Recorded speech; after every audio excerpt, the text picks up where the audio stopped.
우리 함께 보신 하나님의 말씀 요한일서 1장 9절에 있는 말씀입니다. 광고 드린 대로 다음 주 우울증 치료법 세미나가 있습니다. 요새 우리 전 세계적으로 많이 앓고 있는 병 중에 하나가 바로 이 디프레션, 우울증입니다. 예수를 믿는 사람들도 예외가 없죠. 그래서 최근에 여러분 이미 뉴스를 들었겠지만 이렇게 예수 믿는 사람들, 이분 목사님들까지도 이 우울증에 빠져서 극단적으로는 자기 생명을 끊기도 하는 그러한 사고들이, 일들이 지금 여러 곳에 일어나고 있습니다. 특별히 제가 부탁드리는 우리 부모님들, 학부모님들은 반드시 참석하셔야 됩니다. 왜냐하면 요새 우리 그 어린아이들, 특별히 우리 사춘기에 있는 우리 티네이저 아이들이 이 문제가 굉장히 심각합니다. 그러니까 보통 우리는 이제 우울증 같은 거 굉장히 부끄럽게 생각을 하는데, 쉐임풀하게 생각하는데 그렇진 않아요. 우리가 뭐 감기 걸리고 여러 가지 육신의 병을 얻듯이 정신병도 우리가 얻을 수가 있는 것입니다.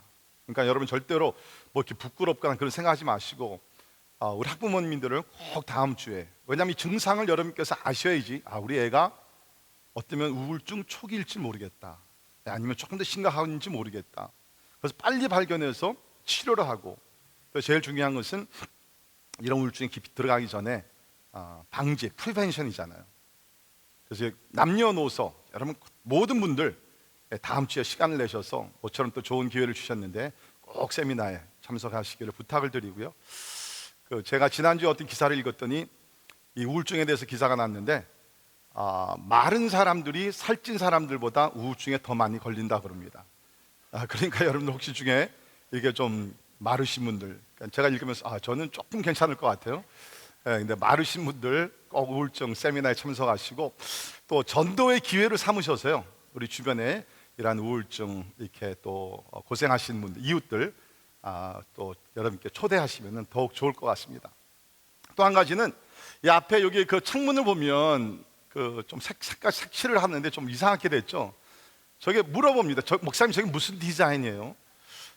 이게 디자인이 아니고요, 그냥 하얀 실로 색깔로 칠하고 있는데 지금 아이잘 교회에서 칠해주고 있습니다. 근데 아직 끝나지 않은 작업입니다.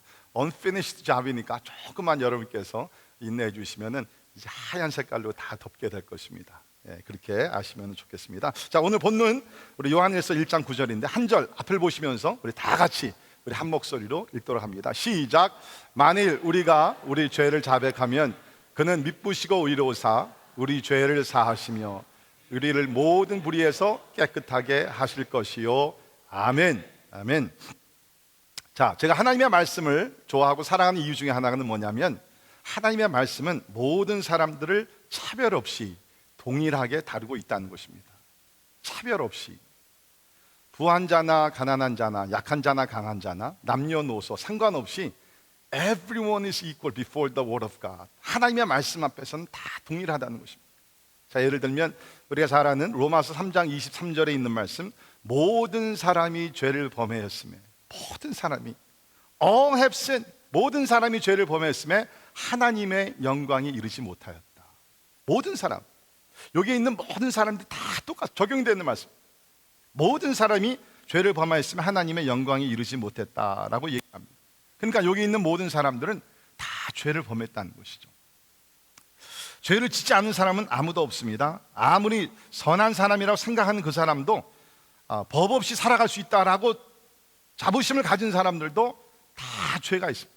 다 죄인입니다. 성경에는 한 번의 죄가 그 사람을 죄인으로 만듭니다. 그래서 우리 야고보서 2장 10절에 보면 누구든지 온 율법을 지키다가 그 하나를 범하면, just one sin, 생각으로 범하든지 말로 범하든지 행동으로 범하든지 그 하나를 범하면 모두 범한 자가 되니라. 한 번의 죄가 우리를 죄인으로 만들고 죄인들은 거기에 대한 대가를 지불을 해야 된다는 것이죠. 자, 우리가 죄를 범하고 나면 거기서 멈추는 것이 아니라 그 후에 오는 어떤 감정이 있죠. 그것이 뭡니까? 죄책감이라는 것입니다. guilt. 양심이 조금 살아있는 사람들, 그죠? 하나님을 믿는 사람들은 죄를 범하고 나서 이런 죄책감이 대부분이 있습니다. 우리 한국의 조씨 가족들 외에는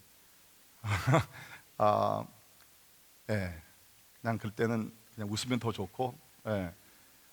자, 보면 우리 죄책감이라는 것이 있는데, 큰 죄를 범하면 우리에게 큰 죄책감이라는 것이 있어요. 막 괴로워 힘들어요. 작은 죄를 범하면 나름대로의 어떤 가벼운 죄책감도 우리에게 옵니다. 성경에 보면 다윗이라는 왕이 있죠. 다윗이 하나님의 마음에 합한 사람, The man after God's own heart, 하나님의 마음에 합한 사람이었지만 그도 인간이었기 때문에 여러 번 죄를 범하게 됩니다. 그가 이런 고백을 했는데요, 시편 32편 3절 4절을 보면 내가 입을 열지 아니할 때 종일 신음함으로 내 뼈가 쇠하였도다. 그러니까 하나님 앞에 회개하기 전에는 내 뼈가 쇠할 정도로 그렇게 괴로웠다는 거예요. 주의 손이 주야로 나를 누르시오니, 느낌이 그렇다는 거죠. 하나님께서 나를 누르시는 것 같이 누르시오니 내 진액이 빠져서 어둠 가운데 마른 같이 되었나이다. 아마 우리가 이제까지 살아오면서 한두 번은 우리가 이런 경험들을 아마 나름대로 다 했을 것입니다. 하나님과 사람 앞에 죄를 범하고 너무나 죄스러워서 진짜 막 죽고 싶은 심정이 많이 생길 때가 우리 가운데도 있었을 것입니다. 자, 오늘 저는 말씀을 통해서 용서의 은혜라는 제목으로 여러분과 함께 은혜를 받기를 원합니다. 용서의 은혜. 지난주에는 제가 구원의 은혜에 대해서 말씀드렸고요, 오늘은 용서의 은혜에 대해서 말씀을 드리는데, 결론을 먼저 말씀드리면 우리가 하나님 앞에 죄를 범하고 용서받을 수 있는 근원이 우리의 노력, 우리의 착한 행실이 아니라 지난주에 마찬가지로 구원받는 것도 전적으로 하나님의 은혜로 구원받았듯이 우리가 그 후에 범하는 모든 죄에 대한 용서도 전적으로 하나님의 은혜 가운데 용서를 받게 되는 줄 믿습니다. 혹시 여러분들 가운데 죄를 범하고 나서 그 죄를 내가 용서받기 위해서 자꾸 착한 일을 많이 해서 커버업을 하려고 그러시는 분들, 그건 사람의 생각입니다. 사람의 방법입니다. 하나님의 방법은 뭐냐면 값없이 은혜를 주셔서 은혜 가운데 우리가 죄 용서함 받고 죄책감에서 자유되는 것이 하나님의 방법이라는 것입니다. 먼저 우리 죄책감에 대해서 바른 이해가 좀 필요합니다. 우리 사람들 가운데는 거짓 죄책감이라는 것이 있어요. False guilt.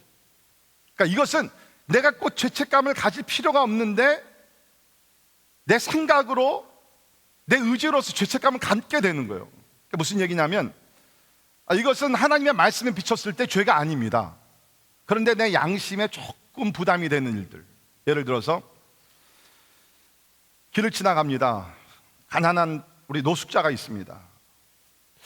내 마음속에 도와줘야 되는데, 그런데 여러 가지 생각이 있어서 그냥 스쳐 지나갔어요. 그날 밤에 집에 가서 밤을 자려고 하는데 그 노숙자, 가난한 사람의 얼굴이 자꾸 떠오릅니다. 부담이 됩니다. 이것이 점점 커지면서 죄책감으로도 발전할 수가 있습니다. 이런 것은 우리가 죄책감까지는 가질 필요는 없다는 거죠. 그러니까 부담감이 있고 책임감은 좋은데 이것을 내가 죄책감까지, 물론 내가 여유가 있고 하나님께서 도와주고 그런 있으면 우리 도와줘야 돼요. 그냥 여러분, 어떻게 우리가 모든 사람들을 다 구원하고 모든 사람들을 다 도와주겠습니까?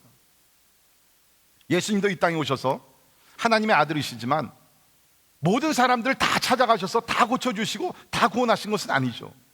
팔레스타인 땅에 있는 특별히 갈릴리 지역과 유대 지역과 사마리아 지역의 몇 명들, 그렇지 않습니까? 그러니까 소위 얘기하는 메시아닉 신드롬에 우리가 걸려서 내가 메시아다, 내가 다 구원해야 된다, 내가 구원하지 못할 때는 나에게 죄책감이 있는, 이런 것은 우리가 좀 거부해야 될 필요가 있다는 것입니다. 저도 이렇게 선교지 다니다 올 때마다 제 마음속에 굉장히 무거운 짐이 있어요. 그것이 뭐냐면 그곳에 더 있으면서 복음을 전하고 사랑을 나눠주고 막 감싸주고 막 진짜 말씀도 가르치고 하고 싶은데 한계가 있잖아요. 돌아올 때는 돌아와야 되거든요. 그럴 때 제 마음속에 굉장히 막 그 책임감, 부담감, 때에 따라서 막 죄책감으로 올 때도 있습니다. 막 What are you doing? 네가 진짜 참 목사고 참 진짜 저 영혼을 사랑하면 이곳에 있으면서 계속 선교를 해야지. 그렇게 굉장히 때에 따라 이것이 마귀가 우리 가운데 막 공격할 때도 있어요. 그런 것에서부터 여러분께서 여러분 자신을 보호해야 될 필요가 있다는 것입니다. 자, 많은 경우에 이런 거짓 죄책감은 완벽주의에 미치지 못하는 어떤 좌절감, frustration에서 오는 우리의 감정이라는 것입니다. 특별히 우리 A형, perfectionist, 그죠? 완벽주의자들에게 이러한 어떤 거짓 죄책감이 큰 부담이 될 수도 있다는 것입니다. 그러니까 이것을 우리가 영적으로 하나님의 말씀 비추면서 이것이 진짜 내가 가져야 되는 죄책감인가, 아니면 내가 너무 오버한 것이 아닌가, 이런 거를 우리가 분별해야 된다는 것입니다. 또 한 가지는 건강하지 못한 unhealthy guilt라는 것이 있습니다. 그러니까 내가 죄를 범했어요. 죄를 범한 후에 내가 어떻게 대시하느냐, 어떻게 이 죄책감의 문제를 해결하느냐에 따라서 건강한 방향으로 나갈 수도 있고 건강하지 못한 방향으로 나갈 수 있다는 것입니다. 예를 들게 되면 내가 죄를 범해서 죄책감이 있습니다.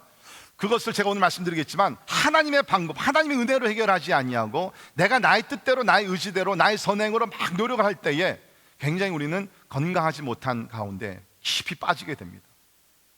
나는 왜 이러지? 난 이거밖에 안 되나? 그러면서 막 사단이요 그 죄책감을 가지고 우리를 공격합니다. 그래서 우울증 환자들 가운데 죄책감에서 벗어나오지 못해서 결국에는 자기 생명까지 끊는 경우들이 굉장히 많이 있습니다. 이건 unhealthy guilt라는 거예요. 그러나 그 죄책감은 우리가 보게 되면 우리가 성경적으로 보면 죄책감이라는 것은 이제 좋은 긍정적인 것입니다. 저는 이렇게 설명을 드리고 싶어요. 우리가 자동차를 이제 운전하고 가다 보면 때에 따라 그 대시보드에 워닝 사인이 들어옵니다. 타이어가 low pressure, 아니면 오일 체인지, 그 외에 자동차에 어떤 문제가 있다고 워닝 라이트가 들어오죠. 그것은 좋은 겁니다. 그것을 보게 되면 오일 체인지를 해야 되는구나, 오른쪽 타이어가 low pressure구나, 우리가 그걸 알아서 고치지 않습니까? 죄책감이라는 것이 그런 거예요. 하나님께서 우리 영혼을 보시면서 워닝 라이트를 주십니다. 죄책감이라는 것을 통해서 이거 회개해야 돼, 이거 고쳐야 돼. 그러면 뭡니까? 이것이 우리에게 도움이 되는 거예요. 저는 이 죄책감이라는 것을 긍정적으로 생각하면서 어떤 우리 삶의 바운드리 라인이 되는 것 같아요. 그것을 넘으면은 이것이 큰 문제가 생기는 거예요. 하나님께서 이런 guilt라는 죄책감이라는 것을 감정을 통해서 우리로 하여금 그 바운드리를 넘지 않도록 우리를 인도하시고 가이드하시고 보호하시는 것이 죄책감이라고 저는 생각이 됩니다. 자, 보통 사람들은 죄책감에 그러한 감정을 갖게 되면 이렇게 해결을 해보려고 하는데요, 그 해결 방법은 아담과 하와가 해결했던 방법과 거의 동일해요. 우리 인간의 최초 그 사람이었던 아담과 하와, 하나님께서 분명히 말씀하셨습니다. 이 에덴 동산에 있는 모든 것은 너희들이 다 먹을 수 있는데 except 선과 악을 알 수 있는 저 나무의 과실은 먹지 마라. 하나님께서 분명히 말씀하셨습니다. 근데 우리 사람이 그렇죠, 하지 말라면 꼭 더 하고 싶잖아요. 그렇죠? 저도 여러분께서 자꾸 목사님 설교 길어집니다, 설교 짧게 하십시오, 그러면 자꾸 설교가 길어져요. 희한하게. 그러니까 여러분 앞으로 저에게도요, 목사님 설교 진짜 조금 길지만 그래도 좋아요, 그렇게 하시면요, 제가 요새 금요일에 얼마 짧아졌어요? 놀랍게 짧아졌습니다. 자, anyway, 하나님께서 아담과 하와에게 먹지 말라 그랬더니 그 인간의 본성이 나오면서 자꾸 먹는 거예요. 그렇죠? 딱 먹었습니다. 그 다음에 뭐를 느껴요? 부끄러움을 느껴요. 그 다음에 하나님 앞에서 숨게 됩니다. 여러분, 하나님 앞에서 숨어봤자 어디로 가겠어요? 그렇지 않겠습니까? 그래서 하나님 앞에서 숨으면서 하나님께서 아담을 부르시자 이렇게 대답합니다. 내가 동산에서 하나님의 소리를 듣고 내가 벗었으므로 두려워하여 숨었나이다. 참 어리석죠. 하나님 앞에 숨을 수 있습니까? 또 이렇게 핑계를 댑니다. 하나님이 주셔서 나와 함께 있게 하신 여자, 그가 그 나무 열매를 내게 주므로 내가 먹었나이다. 참 얼마나 남자 같은 대답입니까? 저 여자 때문에 내가 죄를 범했다는 핑계를 댑니다.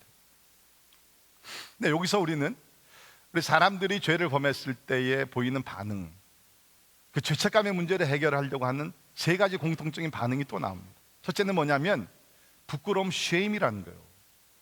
어떤 사람들은 이 문제를 하나님 앞에 나아가서 고백해서 용서를 받지 아니하고 그냥 그 죄책감 자체, 그 shame attitude, shame emotion, 그 죄책감, 그 부끄러움의 감정을 가지면서 그 자체가 자기를 속지 않는 것 같은, 특별히 하나님 믿지 않는 사람들 가운데 많이 일어나는 현상이에요. 내가 죄책감이 있구나, 이 죄책감이 있는 것이 나에게 내가 죄를 이제 극복하면서 내 양심이 살아있는 증거구나, 그러면서 죄책감 자체가 자기를 용서하는 착각을 생각한다는 거예요. 여러분들 가운데 그러지 않기를 간절히 바랍니다. 그러나 하나님을 모르는, 말씀을 모르는 사람들 가운데는 희한하게 죄책감 자체가 그 죄에서 용서를 받는 줄 알아요. 절대로 그렇지 않다는 것입니다. 부끄러운 방법 절대로 우리 사하지 못합니다. 여러분, 가룟 유다 케이스 보세요. 여러분이 아신 대로 가룟 유다라는 사람, 예수님의 12제자 한 사람으로서 3년 반 동안 예수님을 따라다녔습니다. 그러다가 나중에 가서는 자기 선생을, 하나님의 아들 예수를 은 30냥을 받고 팔아 넘기게 됩니다. 시간이 좀 지나다 보니까는 What have I done? 내가 무슨 짓을 했지? 그러면서 성경을 보게 되면 스스로 뉘우쳤다 그랬습니다. He was seized with remorse. 그 마음속에 죄책감이 생겼다는 거예요. 그런데 여러분이 아신 대로 죄책감 다음에가 문제잖아요. 죄책감을 가졌다고 자체가 그 사람을 용서하지 못한다는 겁니다. 결국은 그것에 감당이 안 돼서 은 30냥을 다시 성소에 던져놓고 스스로 물러가서 목매어 죽게 되는 비극을 여러분은 잘 알고 계십니다. 우리도 때에 따라 어떤 죄책감을, 또 죄책감의 감정을 통해서 해결하려고 하는 어리석은 생각들을 하고 있다. 두 번째 방법은 숨는 방법입니다. 죄를 숨기려고 그래요. 우리 영어에서는 그런 표현이 있죠. 이러한 죄 같은 것을 우리 집에 있는 그 카페트 밑으로, 러그 밑으로 집어넣는다. 여러분, 먼지들이, 집안에 먼지들이 이렇게 있는 것, 러그를 들치고 그 밑에다 집어넣는다 그래가지고서 먼지가 사라집니까? 사라지지 않아요. 내 눈앞에 잠시 안 보이는 것 뿐이지 그대로 남아있다는 것입니다. 죄도 그겁니다. 우리가 하나님과 사람 앞에서 죄를 숨겨봤자 그 죄가 사라집니까? 어디 날아가서 더 이상 존재하지 않습니까? 절대로 아니에요. 오히려 숨기면 숨길수록, 잘 들으세요, 죄라는 것을 우리가 숨기면 숨길수록 더 깊이 빠지게 된다는, 더 우리 영혼을 고통스럽게 만드는 것이 바로 죄의 문제라는 것입니다. 제가 언제 말씀드렸는지 모르지만 못하겠어요. 제가 이제 이 교회에서 17년 목회하다 보면 뭐 예화도 간증도 뭐 어떻게 그렇게 계속 나오겠습니까? 예, 그냥 저 얘기 언제 들은 것 같은데 아닌가 봐. 그냥 그렇게 넘어가고 새로운 마음으로 들으시면 좋겠습니다. Anyway, 제가 한국에서 이제 그 국민학교를 나왔거든요. 요새는 초등학교지만 우리 60년대는 국민학교라고 불렀잖아요. 그래가지고 국민학교를 다니면서 3학년 겨울이었습니다.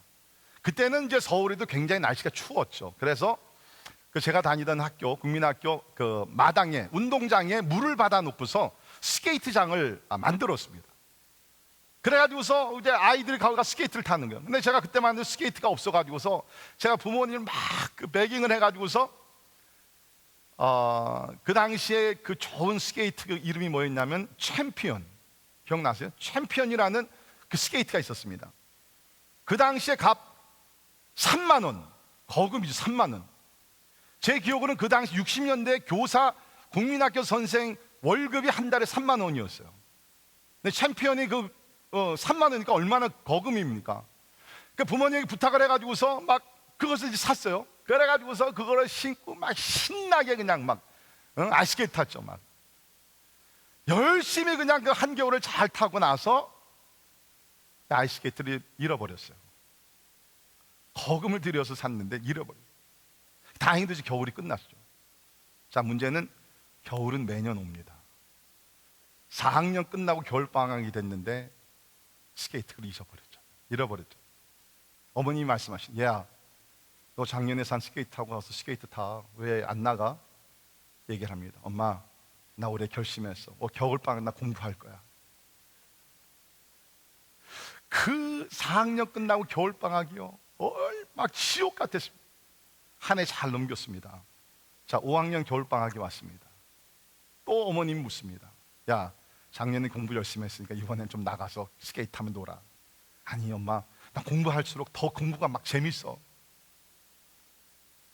그거를요 4학년, 5학년, 6학년 3년 겨울을, 여러분 제가 얼마나 심적으로 힘들었는지. 나중에 미국 와서 어머니한테 고백을 했습니다. 어머님이 크게 화를 낼 줄 알았더니 뭐 그냥 한 귀로 듣고 한 귀로 흘려보내시더라고요.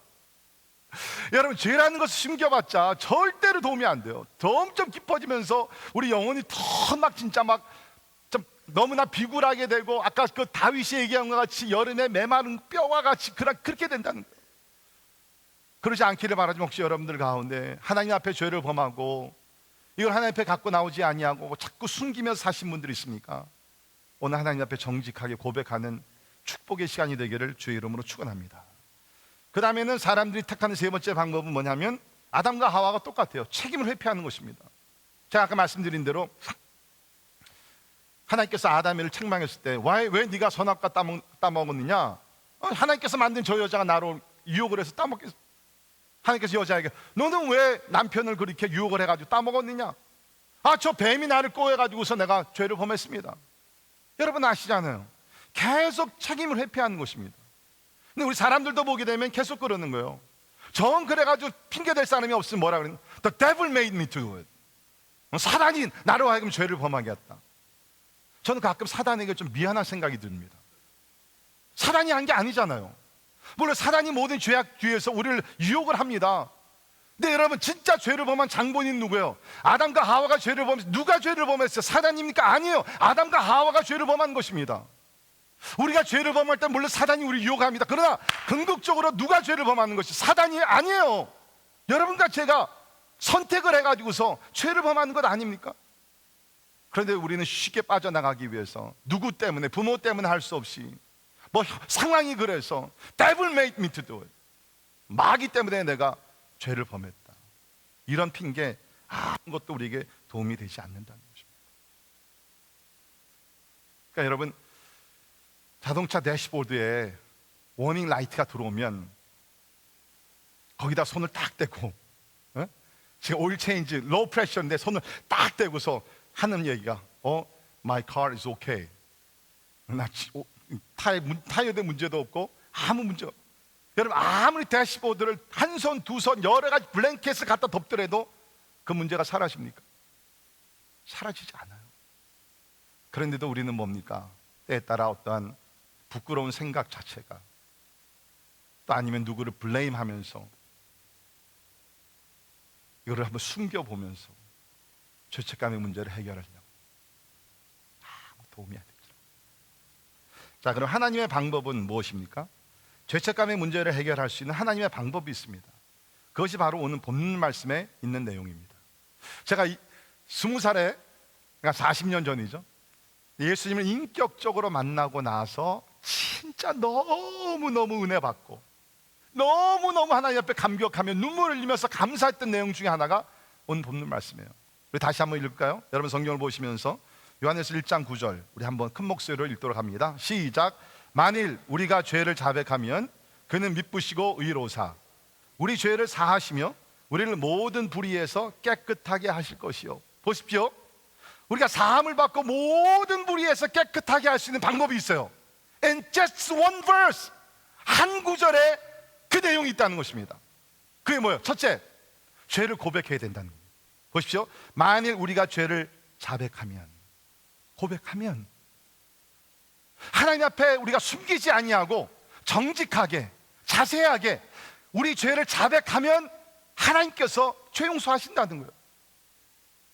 자, 그런데 여러분 문제는 뭐냐면 우리가 죄 자백하는 것을 잘 못한다는 거예요.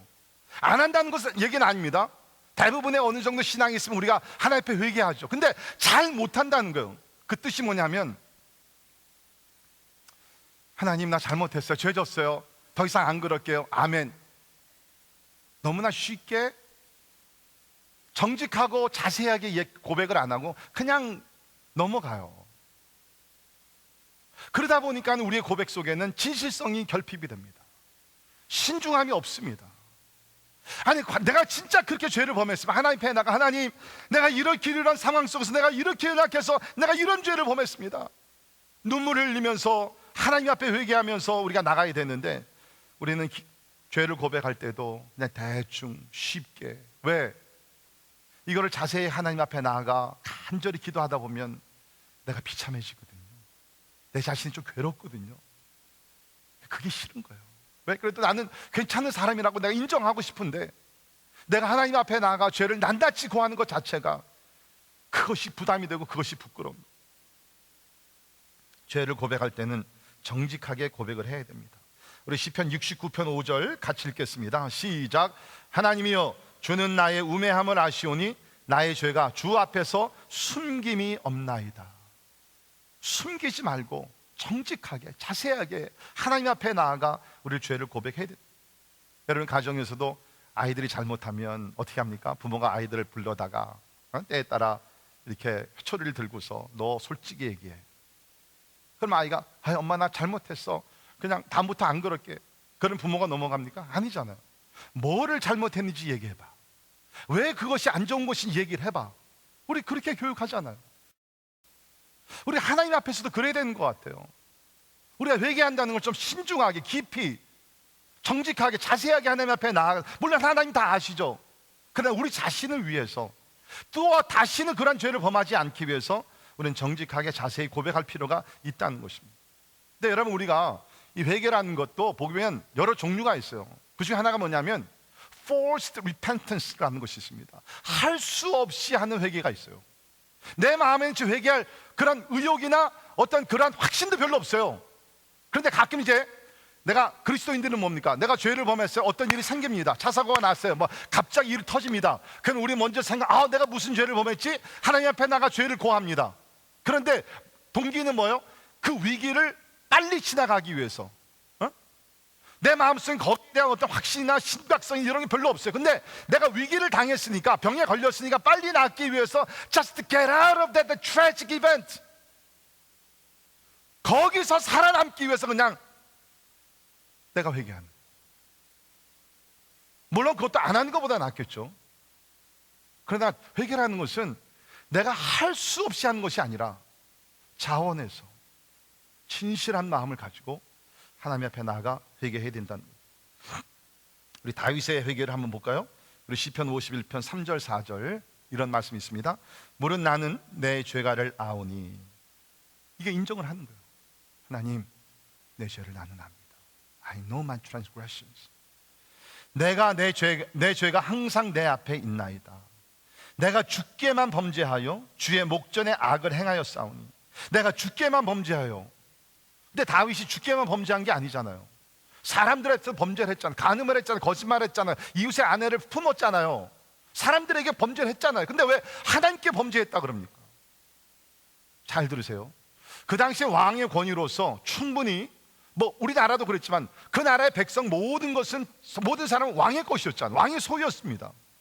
그러니까 한 나라의 왕으로서 충분히 뭐 10명, 100명, 1000명의 여인을 품고 거느리더라도 문제가 안 됐던 사회예요. 근데 다윗이 인정하는 건 뭡니까? 하나님, 세상에서는 이것이 죄가 안 될지 모르지만 in your presence, 하나님 앞에서는 내가 죄를 범했습니다. 여러분 잘 기억하시길 바랍니다.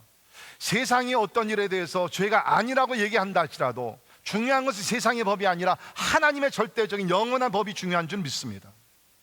다윗이 그 고백을 하는 것입니다. 내가 주께만 범죄하여 주의 목전에 악을 행하였사오니 주께서 말씀하실 때 의로우시다 하고 주께서 심판하실 때 순전하시다 하리이다. 여러분 이런 고백을 하나님이 기뻐하시는 줄 믿습니다. 하나님 앞에 진실한 마음으로 건성이나 종교적인 차원의 회개가 아니라, 할 수 없이 하는 회개가 아니라 마음 중심에서 우러나는 회개를 하나님이 기뻐하시며 우리를 용서해 주실 줄을 믿습니다. 두 번째 하나님의 방법은 하나님의 성품을 신뢰해야 합니다. Trust God's character. 사람들은 하나님께 죄를 고백하지만 그 하나님의 성품에 대해 잘 모르고 확신이 없기 때문에 죄 용서함에 확신이 부족할 때가 있어요. 여러분 그럴 때가 있지 않습니까? 내가 회개를 했는데 과연 진짜 하나님께서 나의 죄를 용서하셨을까?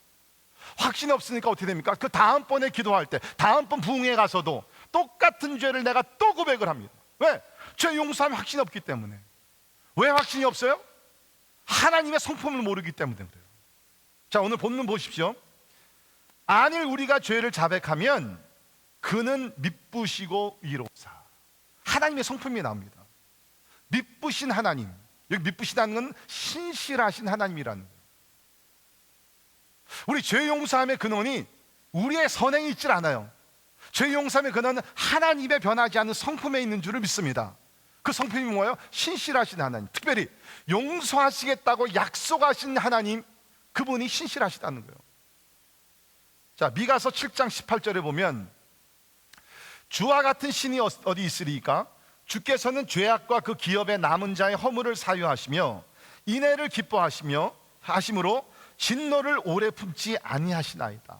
혹시 여러분들 가운데 내가 어렸을 때 아니면 내가 20년 전에 범한 죄 하나님께서 아직도 막 화나셔서 나를 심판하시는 것 같아. 여러분, 우리 하나님 그런 하나님 아니에요. 하나님 죄에 대해 진노하십니다. 그러나 오래 품지 않으십니다. 진노를 오래 품지 아니하시나이다. 다시 우리를 불쌍히 여기셔서 우리의 죄악을 발로 밟으시고 우리의 모든 죄를 깊은 바다에 던지시리이다. 아멘.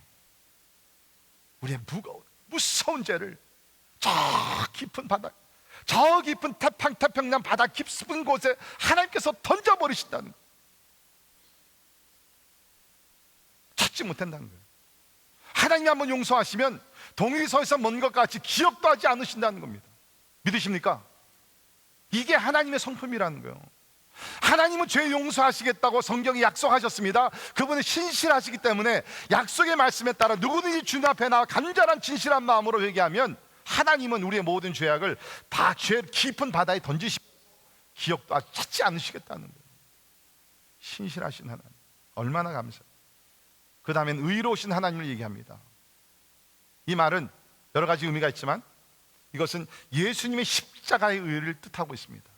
여러분과 제가 의롭게 된 것이, 용서받은 것이 십자가에서 죽으셨기 때문에 그 십자가의 죄 용서함의 그 의가 오늘도 우리 죄를 사하심을 믿습니다. 여러분 기억하십시오. 십자가의 의로우신 역사가 우리가 구원받을 때만 그것이 효과 있는 것이 아니라 예수 믿고 나서도 우리가 계속 죄를 범하게 되는데 그 죄 용서를 받을 때마다 바로 하나님의 의, 십자가의 의가 우리의 모든 죄를 용서하시는 것을 믿으시길 바랍니다. 그러니까 이것은 무엇을 얘기합니까? 우리 죄 용서함의 근원이 우리의 선행이 아니라 하나님의 성품, 곧 하나님의 신실하심과 하나님의 의로우심의 근거가 있다는 것입니다. 네, 맞습니다. 우리가 죄를 범하고 나서 하나님을 기쁘시게 하기 위해서 더 열심히 의로운 삶을 살고 거룩한 삶을 살고 우리가 열심을 내서 복음도 전하고 기도도 해야 되는 거 맞습니다. 그러나 용서함은 받는데 조건은 우리의 선행이 1%도 들어가지 않습니다. 오직 100% 하나님의 용서의 은혜가 우리 죄를 사하시는 것을 믿으시기를 바랍니다. 그렇다 그러면 혹시 여러분들 가운데 오늘 무거운 마음이 죄책감이 있습니다. 그러나 하나님의 은혜가 조건이기 때문에 여러분이 이제까지 지난주에 죄를 범하고 나서 착한 일을 하나님 앞에 성실하게 살지 못했다 할지라도 오늘도 여러분이 하나님의 신실하심과 하나님의 의로우심을 붙들고 나와 기도하면 오늘 죄 용서함을 받게 될 줄을 믿습니다. 그런데 세 번째 뭡니까? 하나님의 죄 용서함을 믿음으로 받으셔야 됩니다. 믿음으로 받으셔야 돼요. 오늘 보십시오. 만일 우리가 죄를 자백하면 그는 미쁘시고 의로우사 우리를 죄를 사하시며 우리를 모든 불의에서 깨끗하게 하실 것이요. 하나님은 이쪽에서요, God is ready to forgive your sins and take away all your guilt. 하나님 여러분의 죄와 죄책감을 다 해결하시고 걷어가실 준비가 다 돼 있어요. 문제는 내가 그 하나님을 믿음으로 바라보면서 하나님 앞에 가서 하나님, 나 믿음으로 죄 용서함 받겠습니다. 우리가 믿음으로 구원의 은혜를 받았듯이 죄 용서함, 하나님 내가 내 선행은 아닙니다. 내가 믿음으로 내가 그 죄 용서함의 은혜를 내가 받겠습니다 하고 나가면 하나님께서 우리의 모든 죄를 사하시고 그 모든 죄책감에서 우리를 자유시켜 주실 줄을 믿습니다. 네, 여러분 이 짧은 구절이지만 그 내용이 얼마나 풍성합니까? 이거 보십시오. 그 중에 한 단어가 있어요. 우리를 모든 불의에서, 모든, 거기에 여러분의 모든 죄가 다 포함이 되어 있습니다. 모든 불의, 뭐 하나님 앞에 적당한 그런 게 아니에요. Everything, all sins, 모든 죄가 여기 다 포함이 되어 있습니다. 모든 불의에서 우리를 깨끗하게 하실 것이다. 여러분 사실 죄책감이라는 것은 우리 양심의 문제와 굉장히 디렉트 릴레이션십이 있죠. 우리 성경에 보면 이런 얘기가 나옵니다. 우리 히브리서 10장 22절 같이 읽을까요? 시작. 우리가 마음의 뿌림을 받아 악한 양심으로부터 벗어나고 몸은 맑은 물로 씻음을 받았으니 참 마음과 온전한 믿음으로 하나님께 나아가자. 이거 보십시오. 악한 양심이라는 단어가 나옵니다. 우리 양심이 깨끗한 것 같죠? 죄로 물들게 되면 우리 양심이 더러워집니다. 악하게 됩니다. 여기 NIV 성경에서는 cleanse us from guilty conscience, 죄책감의 양심에서 우리를 용서하시고 우리를 set us free, 우리를 자유케 해주신다. 혹시 여러분들 가운데 양심의 눌림, 양심의 죄책감, 여러분의 양심이 여러분 자신을 용납하기가 너무 힘들어요. 과거에 범한 죄가 너무나 크고 막중해요. 진짜 고개를 들 수 없어요. 하나님과 사람 앞에서 고개를 들 수가 없어요. Because of this guilty conscience. 거기서 벗어날 수 있는 그런 길이 있다는 겁니다. 무엇입니까? 온전한 믿음으로 하나님께 나아가자. 믿음으로 나가는 것이에요. 나의 선행이 아니라 믿음으로 하나님 앞에 나가게 되면 하나님께서 우리의 모든 죄악을 다 용서해 주실 줄을 믿습니다. 여러분, 우리가 죄를 범하면 죄의 대가를 누군가는 지불을 해야 됩니다. 그런데 여기서 지금 얘기하는 건 뭐냐면, 우리 영적으로 풀이하면요, 영적 풀이하면 이렇습니다. 우리가 죄를 범하게 되면 모든 사람은 하나님의 법정에 우리가 서야 되는 거예요. 하나님께서 우리 죄를 다 발표를 하십니다. 이러이러한 죄를 내가 지었구나, 이런 죄가를 내가 받아야지, 심판을 받아야지. 이게 법적인 그러한 내용이죠. 하나님께서 말씀하시고 나서 이러이러한 죄를 범했기 때문에 너는 이러이러한 죄의 대가를 지불해야 된다 라고 말씀하시고 나서, 그러나 but 너희의 죄과 그 리스트 가운데 내가 마지막에 보니까 도장이 하나 찍혔어. 그 도장이 뭐예요? 예수님의 도장이에요. 예수님께서 다 지불을 하셨다는 거예요. Paid in full. 다 지불을 했다는 겁니다. 도장을 찍으신 거예요. 제가 또 이렇게 한번 설명을 드리죠. 자, 이제 누가 이제 병에 걸려서 병원에 입원했어요. 그냥 참 안타깝게도 건강보험이 없으신 분입니다. 중병에 걸려서 병원에 들어가서 한 달을 입원했다 그럽시다. 여러분이 아시다시피 미국에서 평균 우리 하루 입원을 하게 되면 $10,000 정도 병원비가 나옵니다. 한 달이면 얼마나 많은 돈이에요. 한 달 동안 치료를 받고 나왔습니다. 치료를 받고 나와서 좋은데 그 다음부터 걱정, 의심이 쌓입니다. 야, 이거 내 건강보험 없는데 내가 이 병원비를 어떻게 감당하지? 하루하루 그 고민 때문에 막 병이 재발이 되는 것 같아요. 아닌 게 아니라 병원에서 편지가 한 통이 날라옵니다. 뜯어봤어요. 그랬더니 거기 이제 비리요, 응? 병원비에다가 의사비에다가 수술비에다가 뭐 약, 응? 비용에다가 쫙 리스트가 쭉 나옵니다. 어마운트가 뭐 1,000,000, 100만 불. 그걸 읽으면서 막 가슴이 떨리는, 야, 이거 나 이제 망했구나. 병은 고쳤지만 나 이제 진짜 망했구나. 그런데 그 밑에 보니까 스탬프가 하나 찍혔어요. 그 스탬프를 보니까 paid in full, 다 지불이 됐다는 거예요. 그 바로 밑에 보니까 한 2줄 글자가 있습니다. 병원의 의사가 쓴 거예요. 환자님, 우리 병원과 모든 스태프들은 당신의 모든 병원비와 모든 치료비를 우리가 다 병원에서 지불하기로 했습니다. 당신은 더 이상 이제 낼 빌이 없습니다. 혹시 만약에 병원 행정부에서 연락이 와서 돈을 내라 그러면 이 편지를 가지고 오셔서 보여주시면 됩니다. 그리고 그 밑에 병원장이 개인적으로 사인을 합니다. 여러분, 우리도 마찬가지예요. 사단이죠, 우리에게 죄목들을 다 죄를 범하도록 유혹하는, 죄를 범하게 되면 그것을 가지고 너 이런 죄 졌고 너 지난주에 이렇게 했지, 아무도 모르는 가운데 이런 죄도 범했지 쫙 해가지고서 우리를 막 죄를 범하게 하고, 그 다음에 죄책감으로 우리를 막 공격하며 괴롭힙니다. 그러나 거기에 뭐가 있어요? 예수를 믿고 오늘 말씀대로 죄를 고백하는 자들에게 예수 그리스도의 십자가의 도장이 찍히면서 내가 다 지불하였노라, 다 이루었노라, 너의 죄값은 내가 다 지불하였노라. 만약에 누가 너를 정죄하려든 내가 너에게 보낸 편지를 펴봐. 그 편지가 뭐예요? 성경인 줄 믿습니다. 요한일서 1장 9절에 있는 말씀 믿습니다. 만일 누구든지 어떤 죄를 범했다 할지라도 하나님 앞에 나와 자백하면 그는 미쁘시고 위로사 우리는 모든 죄악에서 다 사하시고 모든 불의에서 우리를 깨끗게 하실 것이요. 하나님께서 죄인들에게 보내주신 편지입니다. 약속입니다. 사랑하는 성도 여러분, 혹시 여러분들이 이 땅에 살아가면서 아무리 노력해도 우리는 죄를 범합니다. 그때 사단이 죄책감으로서 우리를 공격할 때 하나님의 말씀, 하나님의 편지를 펼치십시오. 요한일서 1장 9절을 펼치시면서 봐라, 나는 죄를 범해서 죄값을 지불해야 했지만 나 대신 예수 그리스도께서 십자가에서 다 지불을 하였노라. 그러므로 나는 죄의 용서함을 받은 하나님의 의인입니다. 여러분, 이게 진짜 놀라운 은혜 아닙니까? 여러분, 성경을 보십시오. 얼마나 큰 죄를 범한 사람들이 용서를 받았습니까? 아브라함 보세요.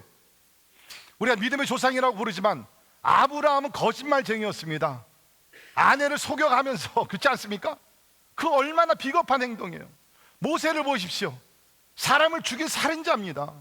다윗을 보십시오. 간음하고 사람을 죽이고 얼마나 죄를 많이 범했습니까? 시작 때 와서 보십시오. 베드로, 그렇게 예수님께 사랑하고 아끼셨지만 가장 필요로 할 때 예수님께 등을 돌리면서 3번씩이나 부인했던 그러한 진짜 연약한 사람. 사도 바울은 어떻습니까? 예수를 핍박하고 예수를 믿는 사람들을 수많이 죽였던, 앞장서 죽였던 죄인 중에 괴수라고 본인이 스스로 고백을 했습니다. 그런데 하나님은 이러한 죄인들을 어떻게 하셨어요? 그들의 죄를 용서하실 뿐만 아니라 그들을 부르셔서 하나님의 도구로, 하나님의 일꾼으로 세우십니다. 그래서 우리는 아브라함을 믿음의 조상이라고 부릅니다. 모세를 가장 훌륭한 영적 지도자라고 우리가 인정을 합니다. 다윗을 뭡니까? 이스라엘의 왕이요 메시아의 약속을 받은 수신자라고 우리가 물어봅니다. 베드로가 누굽니까? 초대교회의 영적 지도자였습니다. 기초를 내려놓은 닦는 그러한 지도자였습니다. 바울이 누굽니까? 이방 최초의 선교사입니다. 하나님은 우리 죄를 용서하실 뿐만 아니라 다시 우리에게 두 번째, 세 번째, 아니 계속해서 기회를 주시면서 우리를 하나님의 도구로, 하나님의 일꾼으로 우리를 세우시고 사용하신 분이 은혜의 하나님이신 줄 믿습니다. 이게 우리 하나님이에요. 시편 32편 5절 잠깐 보며 우리 말씀을 마치도록 합니다. 같이 읽도록 하겠습니다. 시작. 내가 이르기를 내 허물을 여호와께 자복하리라 하고 주께 내 죄를 아뢰고 내 죄악을 숨기지 아니하였더니 곧 주께서 내 죄악을 사하셨나이다. 아멘. 다윗이 한때는 숨겼어요. 근데 숨겨보니까 도움이 안 되거든요. 더 괴롭거든요. 안 되겠다. 하나님 앞에 나가 내가 고백을 해야 되겠다. 그래서 하나님 앞에 자복하고 고백을 했더니 그 다음에 약속이 뭡니까? 곧 주께서 내 죄악을 사하셨나이다. 중요한 단어, 곧, immediately, 바로, 더 이상 묻지 아니하시고 조건을 세우지 아니하시고 바로 곧 하나님께서 내 죄악을 사하셨나이다. 사랑하는 성도 여러분, 우리는 다 죄인입니다. 예수를 믿고 나서도 우리는 죄를 범합니다. 그렇게 연약합니다. 그러나 그때마다 은혜 보좌가 우리 앞에 열려 있다는 것입니다.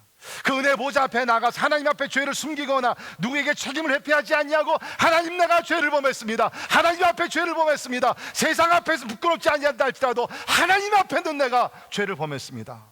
다윗과 같이 정직하게 고백하며 회개하며 나갈 때 하나님께서 곧 이 시간에 우리 모든 죄악을, 모든 불의에서 우리를 사하여 주실 줄을 믿습니다. 기도하겠습니다. 하나님, 우리는 하나님 앞에 다 죄인입니다. 아무리 우리가 기도를 많이 하고 아무리 우리가 영적인 사람이라 할지라도 이 땅에 사는 동안에는 죄인으로서 또 많은 죄를 범하며 살 수밖에 없는 연약한 존재들 하나님 아십니다. 그러나 감사한 것은 우리가 은혜로서 구원받았듯이 우리가 하나님의 전적인 은혜 가운데서 죄의 용서함을 항상 받을 수 있음을 믿습니다. 주여, 간절히 기도합니다. 그러나 우리가 이 은혜를 값싸게 받지 말게 하여 주옵소서. 값없이 주시는 은혜지만 우리가 소중히 은혜를 받게 하시고 어뷰즈하지 아니하도록, 남용하지 않도록 도와주옵소서. 내가 항상 죄 용서를 받을 수 있다는 그러한 그 생각 때문에 죄를 쉽게 범하거나 죄악된 삶을 살지 아니하도록 우리 하나님, 우리를 채찍시켜 주시옵소서. 그 은혜가 소중하기 때문에 유혹을 물리치게 하시고 그 은혜가 너무 귀하기 때문에 예수께서 나에게 그 은혜를 주시기 위해서 생명을 바치신 것을 기억하면서 하나님의 죄악들을 물리치며 영적 싸움에 승리하는 하나님의 사람들 되게 하여 주시옵소서. 예수님 이름으로 간절히 기도하옵나이다. 아멘. 우리 다 일어나셔서 하나님의 은혜를 생각하시면서 우리 같이 찬양하도록 하겠습니다.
한량없는 주의 은혜 나를 영접하셨네.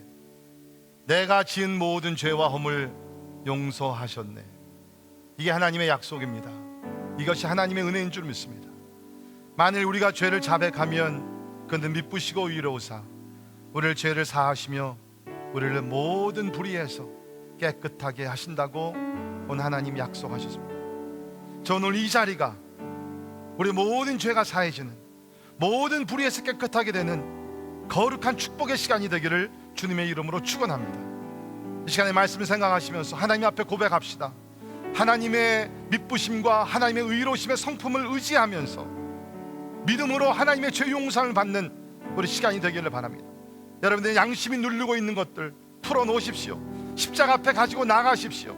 오랫동안 죄책감에 눌렸던 것들 하나님 앞에 다 고백하시며 오늘 하나님께서 은혜 가운데 주시는 죄 용서함, 그 자유함을 선물로 받으시기를 주님의 이름으로 축원합니다.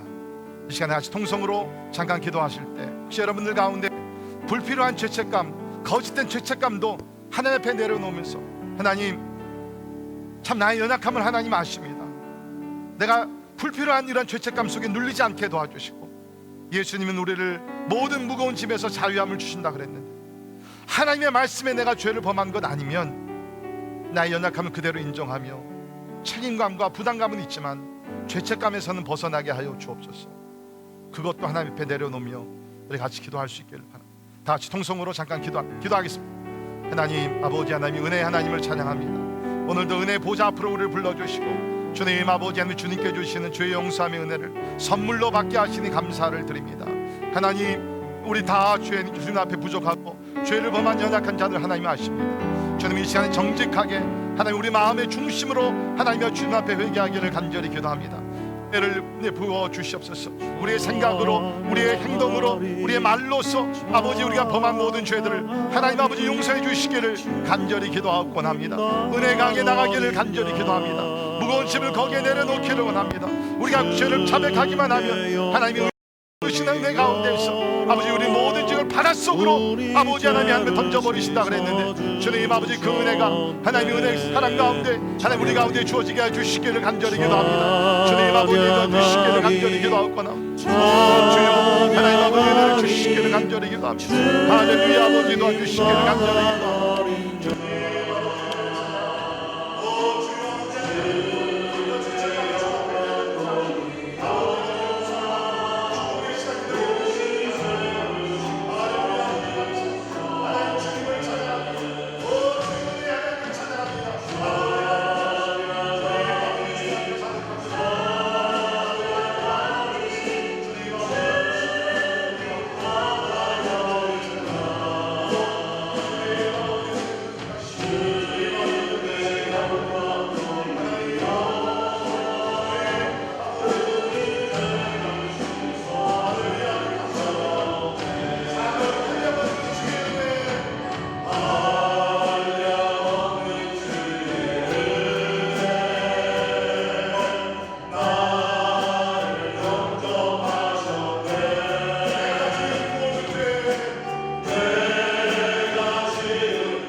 많은 죄, 무서운 죄를 주님께서 십자가에서 다 짊어지시고 우리가 이루지 못하는 것 주님께서 다 이루셨습니다. 다 이뤘다 하시면서 우리 죄에 대한 값을 주님께서 다 지불하심을 믿습니다. 하나님 기도합니다. 하나님께서 이루신 일을 사람의 방법으로, 비성경적인 방법으로 해결하려고 하지 않도록 도와주옵소서. 우리가 아무리 하나님 앞에서 부끄러운 마음을 갖고 아무리 하나님 앞에서 숨으려고 하고 아무리 우리가 핑계를 댄다 할지라도 우리는 하나님 앞에서 죄를 범한 연약한 죄임을 고백합니다. 그런 하나님께 고백하며 하나님의 변하지 그 아름다운 하나님의 성품을 의지하며 나가고 믿음으로 우리가 용서를 받을 때 모든 불의에서, 모든 죄악에서 우리를 용서하시고 우리를 자유케 해주신 분이 은혜의 하나님이신 줄을 믿습니다. 주여, 그 기쁨과 그 환희와 그 자유를 가지고 나갈 수 있도록 하나님 두 손 들어 축복해 주시옵소서. 지금은 우리 죄를 사하시기 위해서 하늘의 보좌를 다 내려놓으시고 이 땅에 인간으로, 그런 하나님으로 오셔서 우리를 대신하여 죽고 그 부활하신 우리 주 예수 그리스도의 은혜와 하나님의 영원하신 사랑과 성령님의 감화 감동 역사 충만하게 하심이 오늘 죄의 용서함의 은혜를 선물로 받고 믿음으로 받고 가벼운 마음 기쁜 마음으로 찬양하며 돌아가는 우리 사랑하는 모든 성도들 머리 위에 지금부터 영원까지 함께 하시기를 예수님의 이름으로 간절히 축원하옵나이다. 아멘.